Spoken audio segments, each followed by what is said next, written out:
গৃহস্থ আশ্রম গ্রহণ করে তখন সন্তান উৎপন্ন করা যায়। কেমন এখন গৃহস্থ আশ্রম আর তত্ত্ব আশ্রম জগতে আমাদের সংসারের সাধ্য সাধন, আমাদের যে জীবনের লক্ষ্য ভগবত ধামে চলে যাওয়া। প্রভুপাদ বলেছেন এবং আমাদের আচার্যরা বলছে যে তত্ত্ব আশ্রমের সুযোগ বেশি, সময় আরও অনেক কিছু, যাতে প্রায় 70% চান্স চলে যাওয়ার ভগবত ধাম। কিন্তু একটি মানুষ তার প্রবণতা, সে অভাব বোধ করে, আর একটি যদি স্ত্রী হয় তাতে তার অভাব বোধ করে জীবনযাত্রায় স্বাভাবিকভাবে, এবং যে কোনো স্ত্রীলোক এটা পুরুষ হলে তার জীবনটাকে পূর্ণতা মনে করে সব। কিন্তু এইটাই এই জগতের ধর্ম, এটাকে বলা হয় মৈথুনাগার। এই জগৎটা এই দুটোই হলো সবচেয়ে বড় বন্ধন বা আসক্তির কারণ, যার ফলে আমি ভগবত ধামে যাওয়ার চান্স হয়ে যাবে 10%। কেন? তার সময় নেই, তার অনেক দায়িত্ব আছে। তবে ব্যতিক্রম আছে, আমাদের যারা মহাজন তাদের অধিকাংশই গৃহস্থ, কিন্তু সেটা রেগুলেটেড, এমনভাবে প্ল্যান করা আছে যে ভগবান করে দিয়েছেন যে মানুষ সমাজের মধ্যে 4টে আশ্রম এবং 4টে বর্ণ রয়েছে। চাতুর্বর্ণং মায়া সৃষ্টং, যার যেরকম গুণ কর্ম, যার কর্ম এই অনুযায়ী। কিন্তু এই গুণের অতীত গিয়ে গুণাতীত হয়ে বৈষ্ণব ধর্ম পালন করলে যদি সত্যি সত্যি সে উন্নত হয় পারমার্থিক, তাহলে গৃহস্থ আশ্রমে অসুবিধা নেই।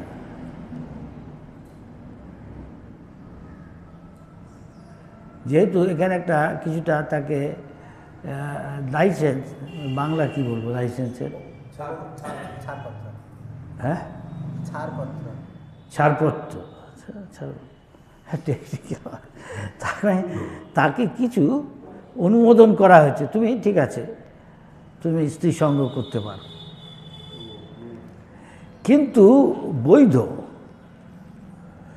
পুত্রার্থে কিয়তে ভাজ্যা, সন্তান সৃষ্টি করার জন্য তুমি কি সন্তান উপযুক্ত, যাকে তুমি উদ্ধার করতে পারবে, তাকে বৈষ্ণব ধর্ম পালন করে সে সংসারে আর আসতে হবে না। এই জগতে 84 লক্ষ জনই আছে যে সংসার, হ্যাঁ, সের মধ্যে আর তোমাকে আসতে হবে না, তুমি ভগবত ধামে মুক্ত হয়ে যাবে, তাহলে ঠিক আছে।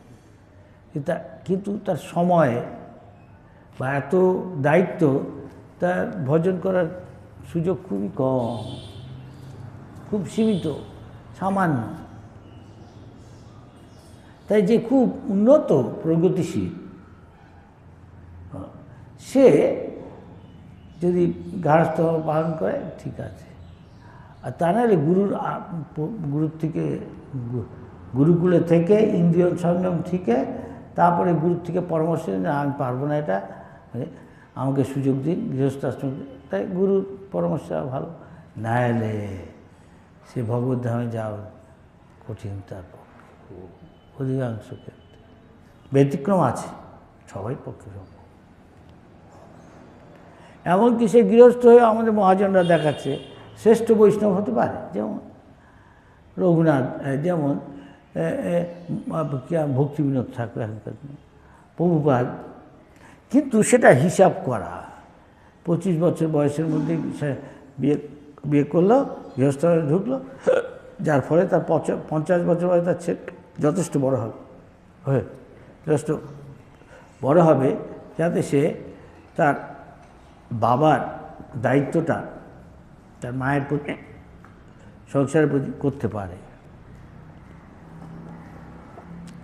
তাই ইস্কনেও অধিকাংশ ভক্তই গৃহস্থ, কিন্তু আরেক দিক দিয়ে চলে গৃহস্থ ব্রহ্মচারী যায় আসে না। আমি কি শুদ্ধ ভক্ত হয়েছি যাতে ভগবত ধামে যাব? আছে। তাই ইস্কনে এরকম ব্যবস্থা, গৃহস্থ হয়েও সে গুরু, গৃহস্থ হয়েও সে জিবিসি, দায়িত্বপূর্ণ, সবচেয়ে বড় দায়িত্বপূর্ণ পদে। সংখ্যা কম অবশ্য, অনেকে হয়েও তাকে বাদ দিতে হয়েছে, বলছে না তোমার বউ চায় না, তুমি তাদের দেখাশোনা করছো না ঠিক করে, তা বলে তো হবে না, তাই তোমাকে দরকার হয় ওসব ছেড়ে দিয়ে বউকে আর ছেলে মেয়েকে তাদের বৈষ্ণব করার চেষ্টা করো।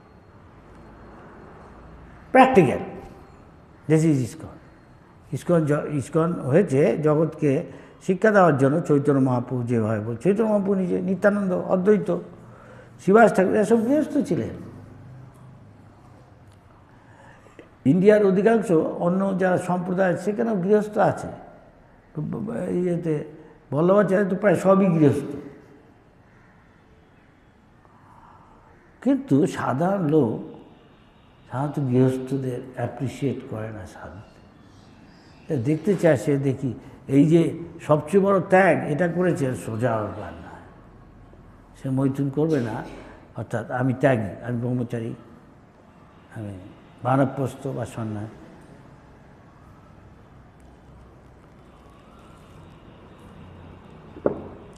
সেই জন্য দরকার আদর্শ ব্যক্তি। প্রভুপাদ তিনি ইস্কন সৃষ্টি করেছেন, হ্যাঁ,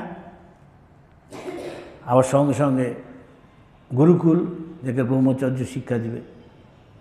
তারপর গুরুকুল থেকে পাশ করে যদি না পারে, ঠিক আছে তুমি গৃহস্থ আশ্রম, গুরুর থেকে পরামর্শ নিয়ে, আদেশ নিয়ে, হ্যাঁ, তারপরে বানপ্রস্থ, এমনভাবে গৃহস্থ আশ্রমে ঢুকবে যা নাকি ঠিক সময় মতো 50 বছর বয়সে, হ্যাঁ, বনংব্রজে বৃন্দাবনে গিয়ে হরিভজন ও ধামে, তাহলে কিছু অসুবিধা নেই গৃহস্থর। তা নাহলে ঠিক করে না করলে পরে অসুবিধা আছে, ভজন হবে না। তাই বলছি পিতা নস্বাৎ, সে পিতা না ছেলেকে কৃষ্ণ ভক্ত করছে না। আমরা কি দেখছি না এখানে এই দক্ষ তার ছেলেদের বলছে প্রজা বৃদ্ধি করো, তো পশুও করছে, শুয়ারও করছে, একবারে হাফে ডজন। তুমি কি পারবে তো? তা না, ভেবে বলছে 1000 সে বলছে তোরা বিয়ে করে সন্তান সৃষ্টি কর। কিন্তু বাপের কর্তব্য, সে বাপ নামের যোগ্য নয় শাস্ত্র অনুযায়ী। তুমি ছেলেকে ভক্ত করো, সে কিন্তু আমরা দেখছি না। দক্ষ কোনোবার বলেছে হরে কৃষ্ণ নাম কর? হ্যাঁ, সে বাপ নামের যোগ্য নয়। তাই নারদ মুনি এসে তাই বলছে, হ্যাঁ তোমরা এই গৃহস্থ আশ্রমে ঢুকলে তো একটা অন্ধকূপ। অন্ধকূপ কেন? সেখানে জল নেই। আলটিমেটলি গৃহস্থ আমি সুখ নেই, মনে করছে আমি সুখ পাচ্ছি। এই জগতে সবচেয়ে বড় সুখ মনে করা হয় মৈথুন সুখ, নারী পুরুষের দৈহিক সুখ। সবাই জানেন এটাকে যদি কন্ট্রোল করা হয়, এই এই নারী পুরুষের মৈথুন প্রতিক্রিয়া আর জিভার সুখ, বোধহয় সারা দুনিয়াটা পাগল হয়ে যাবে। এই মুহূর্তে বলে বাহ মশা পাগল আপনি, এরকম সম্ভব? সব জীব করছে, তার মানে যারা এসব করছে যদি বৈধভাবে করে, অর্থাৎ সন্তান সৃষ্টি যেন বৈষ্ণব হয়, তাহলে ঠিক আছে, 100টাও একটা ছেলে সৃষ্টি করতে পারে এখনও ভক্তিযুদ্ধ থাকবে। তা না আমি সন্তান সৃষ্টি করছি, তাহলে তো পশুতে আর এতে পার্থক্য রইল। হ্যাঁ কি না? কিছু মনে করেন না, কিন্তু অপ্রিয় সত্য কথা বলছি। তা হচ্ছে ব্রহ্মচারী ভালো, কজন তা পারবে? তাই গুরুর থেকে পরামর্শ নেওয়া দরকার। সেই জন্য গুরুকুল থাকা দরকার। আজকাল সেই শিক্ষা দিচ্ছে না, নো গুরুকুল। ঠিক আছে, এখন তো মজা করে নাও, তো আরও কত কিছু কৃত্রিম উপায় বেরিয়েছে, বিয়ে করেও সন্তান যেন না হয়,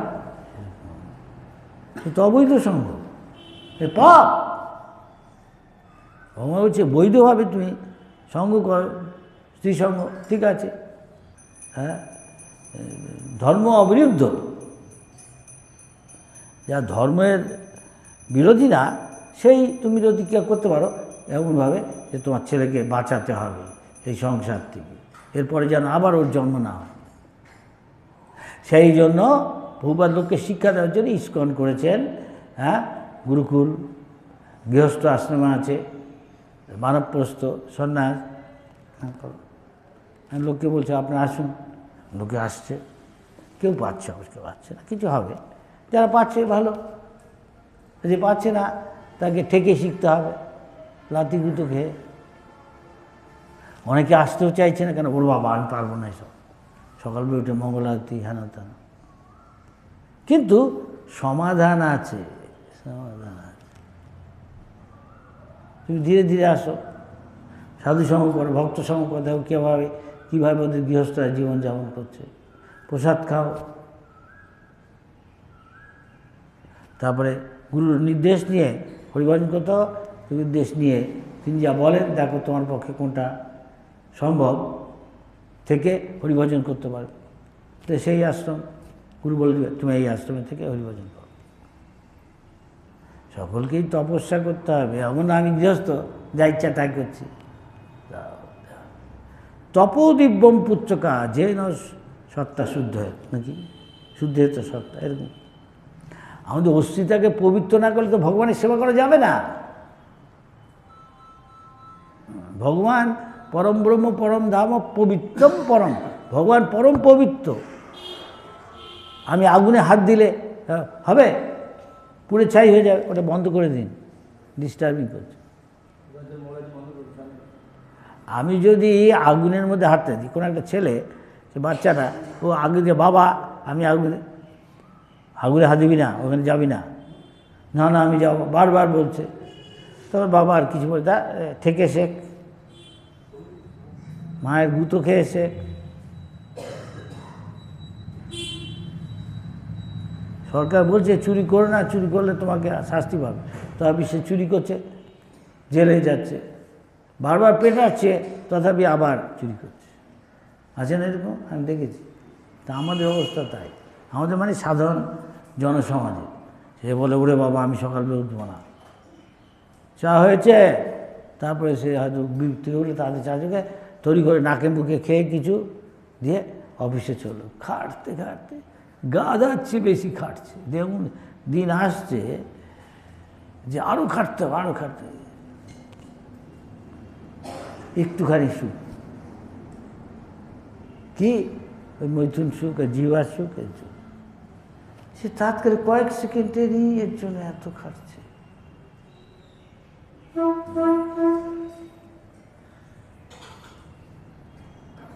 এবং এই সুখটাকে বাড়াবার জন্য যত কিছু করে, মৈথুন সুখ আনা, যত জীবার সুখে বাড়াবার জন্য, এটাকে বলছে উন্নতি। জড়জাগতে, জড়জাগতে উন্নতি মানে কিছুই না, এই ইন্দ্রিয় সুখটাকে কী করে বাড়ানো যায়। পুংস্ত্রিয় মৈথুনাদি গৃহমেদি সুখম হি তুচ্ছম। প্রহ্লাদ মহারাজ বলছে এসব সুখ তুচ্ছ। যদিও প্রহ্লাদ মহারাজ গৃহস্থ, কিন্তু তিনি শাস্ত্রসম্মতভাবে চলেন।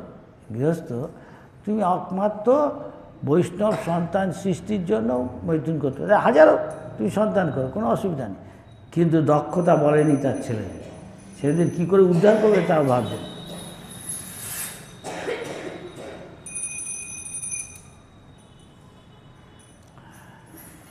সারা পৃথিবীতে অধিকাংশ জায়গায় তাই, যা আমার বাপ দাদাও মজা করেছে তুইও মজা কর। কিন্তু পরে যে দুঃখ পায়, কেউ যদি ছেলেটা গিয়ে বাপ মাকে বলে বাপ মা তুমি সারা জীবনই কি তোমরা সুখে আছো, এই ধরনের জীবনযাপন করে দেখবে ছেলে তো তাহলে যদি সত্যি কথা বলি, আরে দেখ বাবা সবাইকেই সুখ দুঃখ মিলেই তো সংসার, এসব বুঝিয়ে দিবে। জানে যে যদি ত্যাগী হয়ে যায়, ওরে বাবা বরং মদ খাবে, বেশ্যা বাড়ি যাবে, যত পাপ করবে কিছুই বলে না। যে সাধু হতে যাবে, ইস্কনে যাচ্ছে, হ্যাঁ না না, তাই না? এটা আছে বংশের মতো, বংশ মানে বাসও বংশ, আরেকটা বংশ আছে, সেটা হলো ফ্যামিলি লাইফ। ও যা করেছে, ওর বাপ যা করেছে ও তাই করছে, আবার তার ছেলেকে শিক্ষা দিচ্ছে তুইও তাই কর। যদিও জানে কত জীবন সংগ্রাম করতে হচ্ছে, ভাত কাপড় থাকা, বউ ছেলে মেয়ে এদের প্রতিপালন করা, একটুখানি সুখের জন্য। প্রহ্লাদ মহারাজ বলছে তুচ্ছম, এই সুখ তো তুচ্ছ, পশু পাখি কীট 84 লাখ জীব, ওরা হাতি খাচ্ছে, কিছু মনে করে না। হাতি টন টন খাবার খাচ্ছে, ওর খোরাক কত, ওর বাপের কাছে গিয়ে চাইছে না, আসল বাপ যে কৃষ্ণ সে দিয়ে দিচ্ছে। তা আমরাও যদি আসল বাপের কাছে যাই, যতই খাই করি, দিবে না তার কথা শুনলে। অথচ ও কিন্তু 10টা 5টা করছে না, তা কে চালাক? হাতি, পশু পাখি না আমরা? আর আমরা বলছি আমরা অ্যাডভান্স।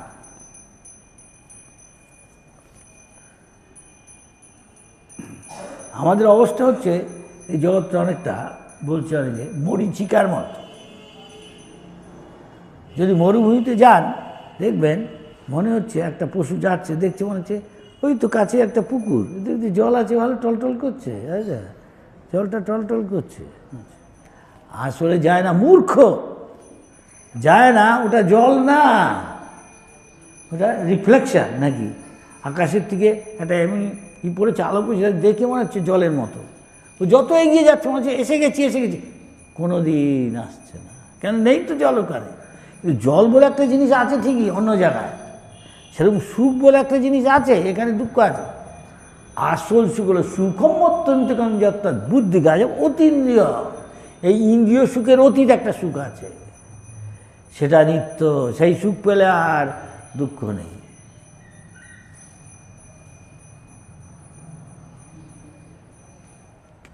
ভক্তিবিনোদ ঠাকুর এরকম গান গেয়েছেন যে বুঝতে পারছে যে আমি তো, আমার বাপ তো কৃষ্ণ ভগবান, আমি তার কথা মতো চললেই হলো। ছেলে তো অনেকটা সার্ভেন্টের মতো, আবার ছেলে ছেলে তাকে ভালোবাসে বাপ। তাই ভক্তিবিনোদ ঠাকুর বলছেন জীব কৃষ্ণ দাসের বিশ্বাস হইলে তো আর দুঃখ নাই। তার মানে কৃষ্ণের সেবা করি, এখানে সবাই কৃষ্ণের সেবা করছে। আর এখানে ছেলেদের মুখ দেখুন, আর যারা আপনারা আসেন রেগুলার, আর বাইরের লোকের মুখ দেখুন। একজন হলো বিষণ্ণ, সব সময় টেনশন আছে। ঘোষবাবু কেমন আছেন? চলে যাচ্ছে, কিছুই চলে যাচ্ছে না, মিথ্যা কথা বলছে, মিথ্যা কথা বলছে, বলতে চায় না আমার এরকম সমস্যা হানতে না, কৃত্রিম জীবন যাপন করছে। আরে ওকে ঠ্যাংটা বেঁধে রেখেছে এক জায়গায়, সেখানেই টয়লেটের মলমূত্র ত্যাগ করছে, ওখানেই খাচ্ছে। বুঝবো আজই কেমন আছেন? অত খারাপ নয়, কালকে তুই খারাপ নয় বলছি নাকি? কৃত্রিম জীবন, মিথ্যা কথা।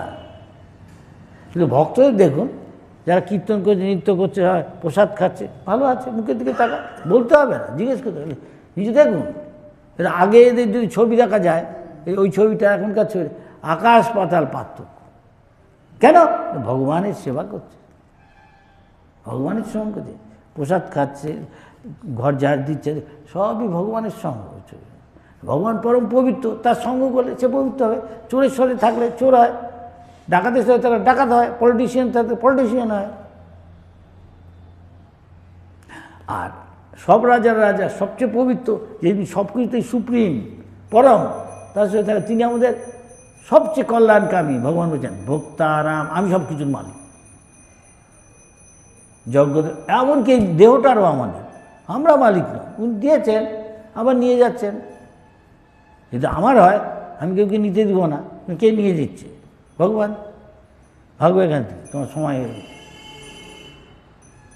সেই জন্য যে বুদ্ধিমান কৃষ্ণ যে ভজে সে ভজ চতুর। তাই যারা এই কৃষ্ণ ভাবনা প্র্যাকটিস করছেন তাদের মতো চতুর আর কেউ। সে জানে তার দুঃখ, সে বলে না যে আমার দুঃখ হচ্ছে, পেটে ব্যথা, সে বলে হ্যাঁ ব্যথা, সত্যি কথাই বলবে, তাই না? ডাক্তার কাছে যেতে যাচ্ছে, অনেক পেটে ব্যথা, তো বলছে ততটা ব্যথা না।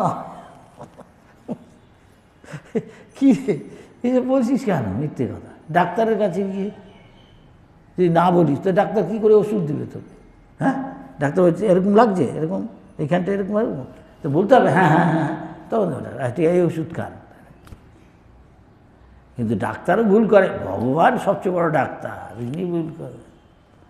আমার প্রসাদ খা, প্রসাদ খেলে আর অকাল মৃত্যু হয়। ভগবানের চরণামৃত খান বিশ্বাস করে। ডাক্তার বলছে হে বেগুন খাবে না, মিশ্রা তাই বেগুন ভাজা দিয়েছে। দেখ এই ডাক্তার বলছে বেগুন খাস না, তাহলে এই হবে এই হবে। আর কিন্তু এটা আবার বেগুন দেখতে পাচ্ছি কিন্তু ভগবানের প্রসাদ কৃপা, তা কখনো কোনো হয় নাকি? প্রসাদ ও সেবায় সকল প্রপঞ্চ জয়, সেই অন্নামৃত পাও। ভগবানের প্রসাদ তো অমৃতর মতো, ডাল ভাত না লোকে খাচ্ছে খিচুড়ি, এখানে রীতিমতো প্রসাদ, খিচুড়িটা ভগবানের প্রসাদ। প্রসাদ মানে ভগবানের কৃপা, ভগবানের যেখানে কৃপা সেখানে আবার অসুখ, যার এই বিশ্বাস তার কিছু হবে না। যে ভিতর থেকে টুক টুক খাবো কি খাবো না, যাবো কি যাবো না, তার কথা বলা যায়। তুমি বিশ্বাস করো না, ডাক্তারে বেশি বিশ্বাস। ঠিক আছে যা ডাক্তার ভালো কর, খাস না, আর একজন খেয়ে ভালো আছে, হ্যাঁ কি না? ইয়েস, আপনার বিশ্বাস আছে, আসছেন অন্যভাবে, আরে হরে কৃষ্ণ বলছে, বলছে শুনে কী হবে, কোনো গিয়ে এখন একটু পয়সা কামাই, পয়সা কামিয়ে হ্যাঁ কি না, কিছু মনে করেন না। বেশি পয়সা বলে পাপ করবে, দেশি ঠেকা সারা। আর ভগবান সরকারও ভাবছে আমার ট্যাক্স পেয়ে যাচ্ছে অনেক, ও খুশি, আমিও ভাবছি আমি খুশি। আর পড়ে আছে রাস্তার মধ্যে কে, বাড়ি চাকর হাত ধনির ছেলে, এ বলছে বাবু বাবু, হ্যাঁ চলুন ঘরে চলুন, এখানে রাস্তার মধ্যে আছেন, এখানে কী পড়ে আছে শুয়ে, বদ খেয়ে রাস্তায় হয়তো শুয়ে আছে, বাড়ি থেকে পেটাচ্ছে বউকে, কিছু করেনি, বউ ছেলে মেয়ে পেটাচ্ছে। হ্যাঁ আমি জানি না, অনেক দেশে এরকম, বাড়ি থেকে যাকে তাকে মারছে, কিছু করেনি, কেন মাথা খারাপ হয়ে গেছে বেশি খেয়ে। আর খাচ্ছে কেন? ও দুঃখ ভোলার জন্য। অনেকেই খায় অধিকাংশই যে তার অনেক সমস্যা আছে, ওটা ভুলে থাকার জন্য খাচ্ছে। আমাদের এখানে কুল্লু, হ্যাঁ ইসেতে অন্ধ্রে বলে কুল্লু, কাল্লু, হ্যাঁ সে কত তাল গাছ, কোচা ফারাক নেই, বাংলায়ও আছে, রাজস্থানেও অন্য আছে, হয়তো ভাত থেকে করছে, একজন একটা দিকে, জিনিসটা তো একই, জিনিসটা তো একই। বিদেশে করেছে, এখন বিয়ে করলে অনেক দায় দায়িত্ব, হ্যাঁ মেয়েদের অনুকূলে আছে, ওকে ওকে মাসে মাসে এত টাকা দিকে, তুমি কেন ডিভোর্স করেছো, হেন তেন অনুকূলে। কিন্তু এখন করছে কি, লিভ টুগেদার, বিয়ে করতে হবে না, তার মানে ছাগল ভেড়া পশু বলছে না, আসলে তো পশুই। বিয়ে না করে মেয়ে পুরুষ থাকো একসঙ্গে, বিয়ে করলে অনেক দায় দায়িত্ব, লিগ্যাল ইমপ্লিকেশন আছে, হ্যাঁ ওটা এড়াতে চাইছে। আর সবই ভোগ তো করো ঠিকই, মজা করে নাও, তার ব্যবস্থা আছে, কন্ডম ফন্ডম নাই,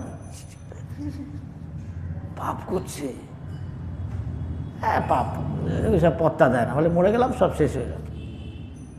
অনেকটা ইসের মতো বলছে, আইনে বলছে ভূত নেই না, কিন্তু যারা জানে ভিতরে টুক ভূত আছে সূক্ষ্ম থেকে, অফিসে বলছে না। এটাও সেরকম, জানে মরার পরও আমি থাকবো, এমনি পাপ করার জন্য বলছে আরে মরে গেলাম সব শেষ হয়ে গেল, কেউ নেই কিছু দেখবাটা, তা বললে তো হবে না। যারা দেখতে পারে জানে, শুধু শুধু তাহলে সাধুগিরি করছে কেন, নাহলে সে পাপ করছে বলুন, জানে এর ফল পাপ করে, যেমন কর্ম তেমন ফল। তুমি আজকে গলা কাটছো মানে মাংস খাওয়ার জন্য, তো একদিনকে মাংস সে তোমার গলা কেটে তোমার মাংস খাবে। কিন্তু যেহেতু লোকেরা তমগুণে আছে, বুঝতে পারছে না, তমগুণে থেকে এসব বিশ্বাস করবে না।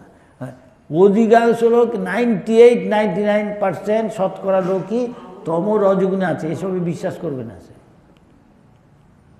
যে মদ খেয়ে চুরি হয়ে আছে, তাকে এসব বলে, আপনি এখানে চাকরটা এসে বলবে আপনি রাস্তার মধ্যে পড়ে আছেন, এখানে কত নোংরা, সে কুকুর এসে পেচ্ছাপ করছে, হাঁকছে মুছছে, হ্যাঁ ভালো আছি, যাই আমি যাবো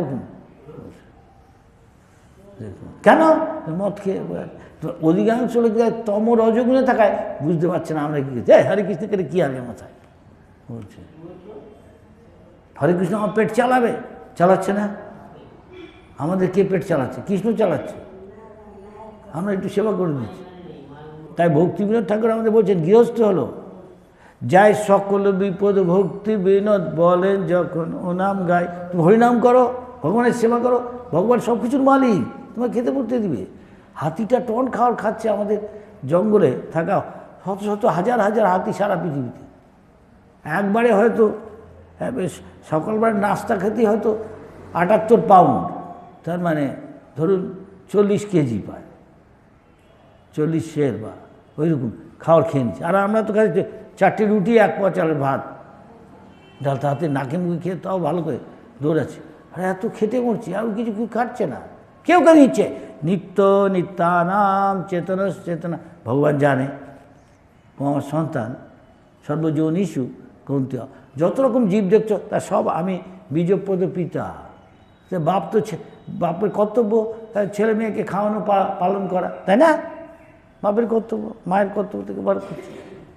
তো যিনি আসল বাপ, অন্তিম বাপ, যে খাওয়াবেন না, দেখুন হাতিকে খাওয়াচ্ছে, আর আপনি বিশ্বাস করেন না। আর আপনি 10টা 5টা খেটে মরছেন, বাদুর ঝোলে দিয়ে ঝাড়া, হ্যাঁ ট্রেনে করে যাচ্ছে, তারপরে গিয়ে বাস ধরছে, তারপরে দৌড়চ্ছে, গিয়ে খাতায় লিখতে হবে ঠিক টাইমে, এত টাইমে তুমি প্রবেশ করেছো। কত টেনশন, হ্যাঁ? হাতির কোথায় টেনশন? কিচ্ছু না। কিন্তু হাতি কি সে ভগবানের সেবা করে? ভগবানের সেবা না করা সত্ত্বেও মালিক ভগবান, বাপ সব ছেলে মেয়েকেই খাওয়ায়, সরকারও তাই।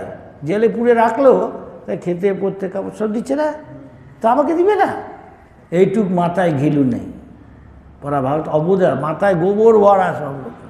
বলতে পারেন হ্যাঁ এই 3টে PhD আর বলছে গোবর ভরা। আমরা বলছি না, কৃষ্ণ বলছে।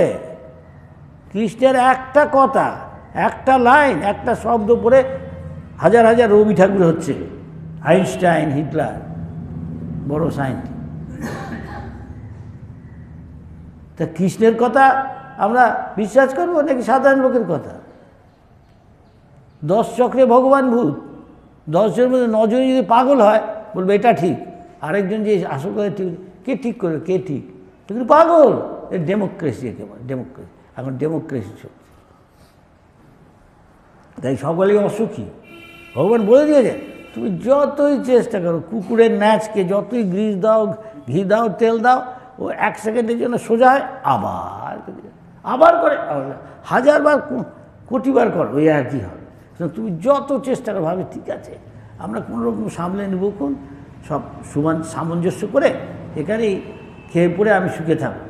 তা হবার নয়, সে ঘুরে বালি। সুখের লাগিয়ে আমাদের এক বৈষ্ণব, সুখের লাগিয়ে ঘর বাঁধুনি, অনলে পুড়িয়া গেল। কী করে যে আগুন লেগে গেল? সংসার মানেই আগুন লাগবে, কোন একটা সংসার বিপদ আপদ আসবেই আসবে।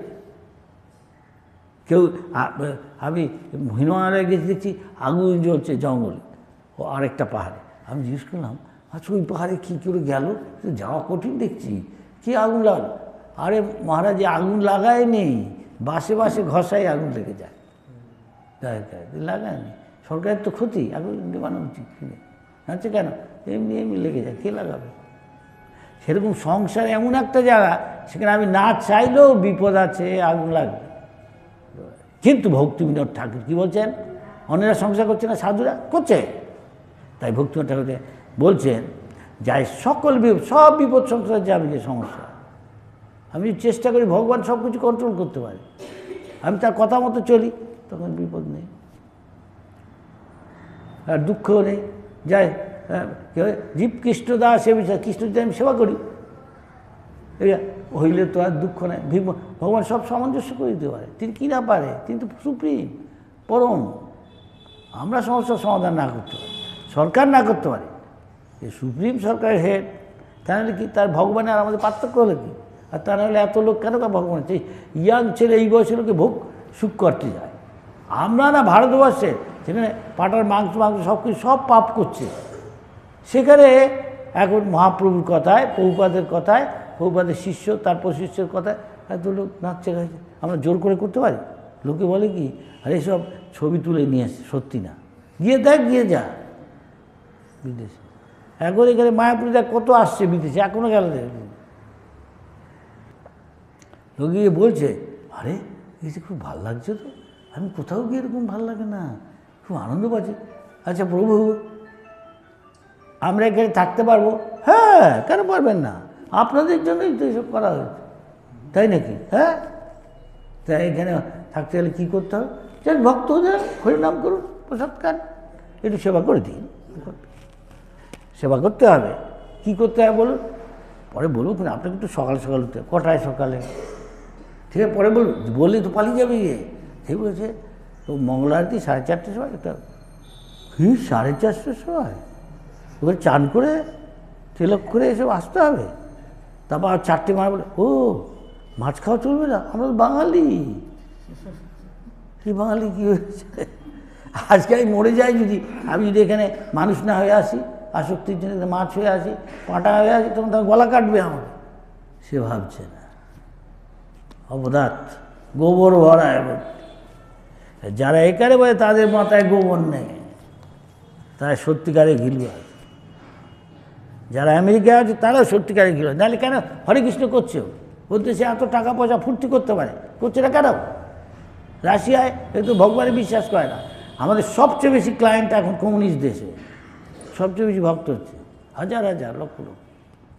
আমি এক জায়গায় গিয়ে দেখছি, এই ইউক্রেন রাশিয়া যুদ্ধ হচ্ছে, 8,000 আমাদের সাথে হরে কৃষ্ণ করছে। আমি আর কিছু মহারাজ অন্য দেশে, আমেরিকার আছে, অন্য জায়গার আছে, আমাদের যে কীর্তন করছে, সে প্রসাদ খাচ্ছে। এখানে আসতে পারে না, প্রসাদ সকলের তো অত টিকিট কাটার টাকা নেই রাশিয়ায়, আসছে ওখানে ফেস্টিভ্যাল করছে। তাই কারোর ভালোর জন্য সে লোককে গালাগালি দিক কি? আমাদের যেমন পিচিং করছে, আমাকে অনেক লোক গালাগালি দেয়, অনেকে ঘুষি মেরে দিয়েছে, আবার কাউকে থুতু বলে দিয়ে মুখের মধ্যে, যার মজা কাজ করেন গিয়ে ভগবানের নাম করে সব বিক্রি করছে না, খাচ্ছে, বিশ্বাস করে না। ও ভাবে ও যা, দুনিয়াটা বুঝি তাই। দুনিয়ার লোক অন্যকে ঠকিয়ে খায়, মাথায় কাঁঠাল ভেঙে অন্যের মাথায়, হয়তো এরাও তাই সাধুর বেশ ধরে এসছে। বলে ভাবছে চাকরি টাকরি পায়নি তো, নিজে পায়ে দাঁড়াতে পায়নি, সাধু হয়েছে। ভাবছে ভুল ধারণা, বিশ্বাস করে না। রজগুনি আছে কিনা, পাঁটার মাথা, দেখুন দক্ষের কী হলো, পাঁটার একটা মাথা ঢুকিয়ে দিল। তেরাও সেই সবাই হয়তো দেখা যাচ্ছে না পাঁটার মাথা, কিন্তু ব্রেনটা পাঁটার, সে বুঝতে পারছে না। আর যে বুদ্ধিমান সুমেধা, শাস্ত্রে বলছে মাথায় যার গিলু আছে সত্যিকার, সে ভক্ত হচ্ছে। সে গৃহস্থই হোক, মেয়ে ছেলে হোক, পুরুষ হোক, হ্যাঁ, এটা রিক্সা চালায়, হরে কৃষ্ণ অনেক বলছে, হ্যালো হ্যালো, ভক্ত চলে হ্যালো হ্যালো, হরে কৃষ্ণ, আমি কে বলছেন? ভগবানের নাম করছে। একবারও ভগবানের নামে এত শক্তি, কারোর সাধ্য নেই জীবনে এত পাপ করে, এক নামের থেকে তাকে মুক্ত হয়ে যাবে। অবশ্য তাকে শুদ্ধভাবে করতে হবে, তা করবে না। আমি ঘুমোবো, আমি গাছেরও খাবো, নিচেরও খাবো, তলায় যা আম পড়বে, তা হবে না। এই ভগবান ভর্জন করতে সে ফাঁকি দিব, বলবো আমি প্রতিজ্ঞা করছি প্রতিদিন এত মালা জপ করবো, 4টে নিয়ে পালন করবো, ভাবছি আমি তো আমার মহারাজ আমার দীক্ষা হয়ে গেছে। তাই করো কি? আমার দীক্ষা হয়ে গেছে। তুমি আজকে সকালবেলা উঠেছো, মঙ্গল আরতি করেছো? বললাম না আমার দীক্ষা হয়ে গেছে। বোঝো কিছুই বলছে না, মঙ্গল আরতি আসে না, ঘুমায় না, ঘুমাচ্ছে, আমার দীক্ষা হয়ে গেছে, লোকে বলে দিবে। সত্যি কথা বলছি, যা হয়েছে। অবশ্য সবাই তাই, ভালো ছেলে আছে, ভালো সবাই। সুতরাং যে যার ভাগ্য তৈরি করছে। তুমি এখানে এসে তুমি ভগবানকে ফাঁকি দিতে পারবে না, নিজে নিজের সর্বনাশ করছো। হরে কৃষ্ণ।